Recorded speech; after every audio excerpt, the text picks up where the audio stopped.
So I realized that we experience all forms of so-called government situationally um, every single day.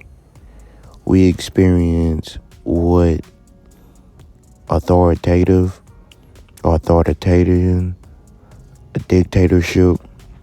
We experience capitalism, socialism. We experience communism. Um, and the true question is who is allowed to practice these things and who is not. I give you an example, right?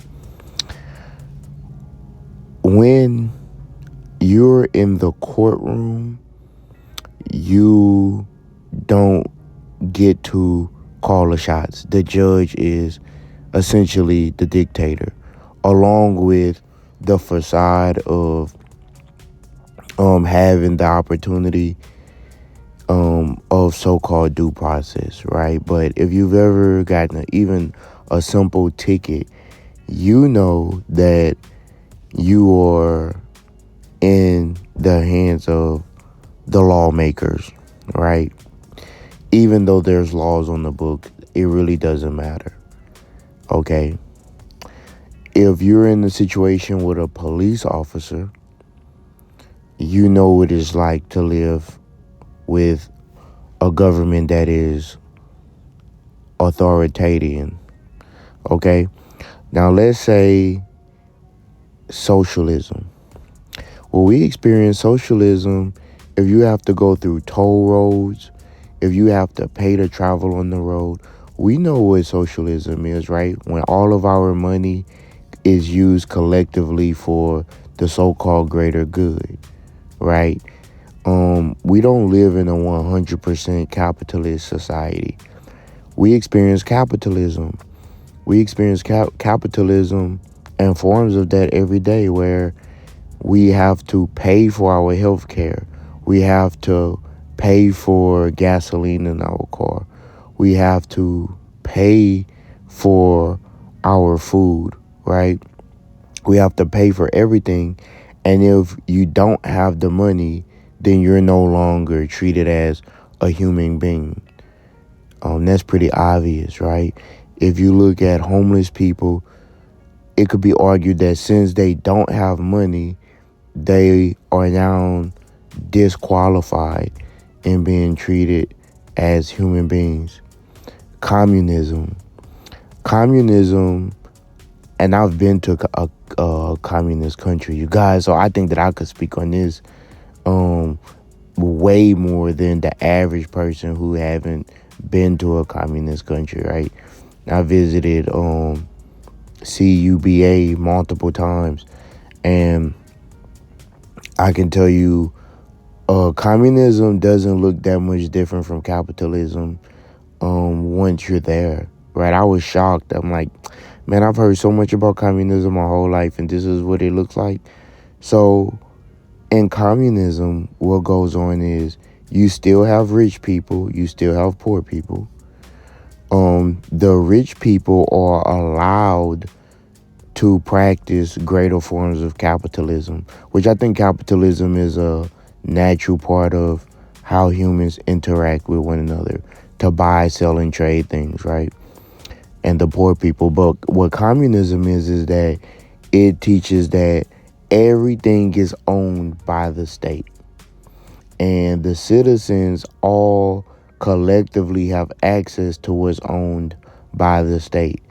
Now, most people in America it could be argued that we live in a somewhat communist country because things are either privately owned, which kind of sucks because, like, let's say a natural disaster happens and all of the medicine is owned by a private company, or the airports are owned by private companies. Then things in crisis are more expensive, right?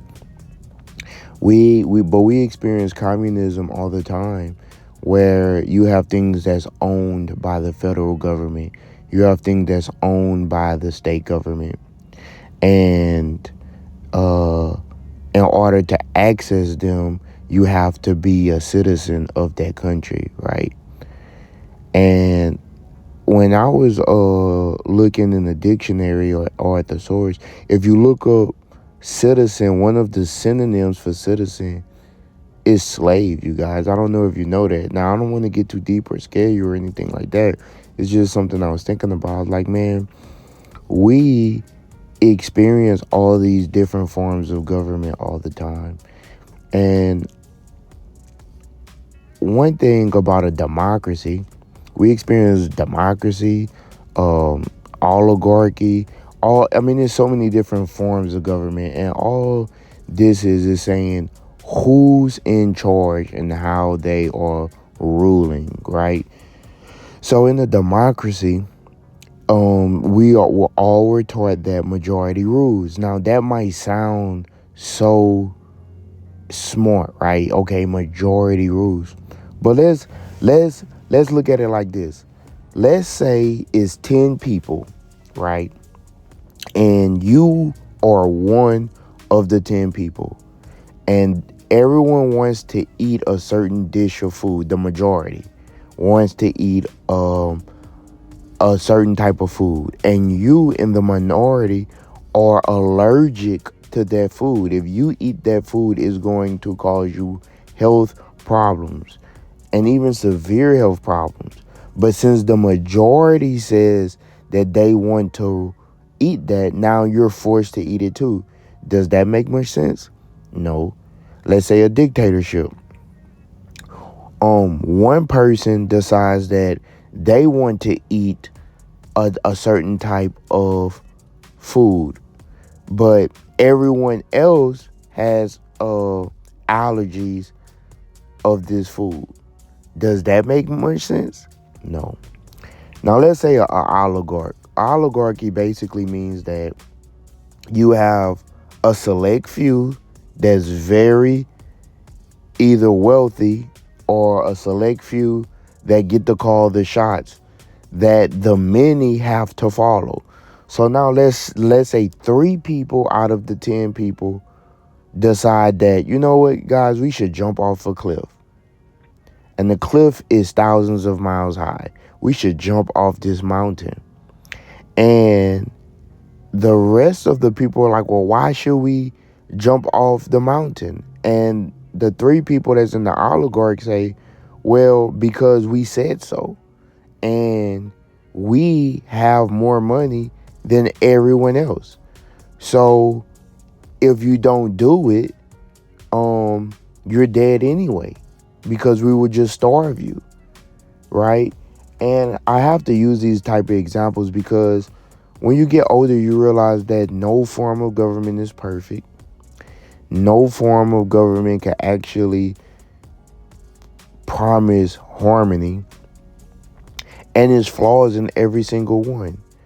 In a democracy where the majority rules, that doesn't necessarily means that that's a good thing. Because if you're in the minority, you never get to call the shots, no matter how insane the message is. If you're in the oligarchy, that doesn't make much sense because someone has more material wealth than you, they get to call the shots. That doesn't really make much sense. Communism, where everything is privately owned and the majority own nothing, which if you live in the United States, you see forms of that all the time. A dictatorship, that doesn't make much sense. Why should one ruling family or one person decide what everyone else has to do? Now, even a government where everyone on an individual basis just does their own thing, that doesn't make much sense either, because we still have to live in a collective. So I would be interested to hear what you have to say or what you think the best form of government is.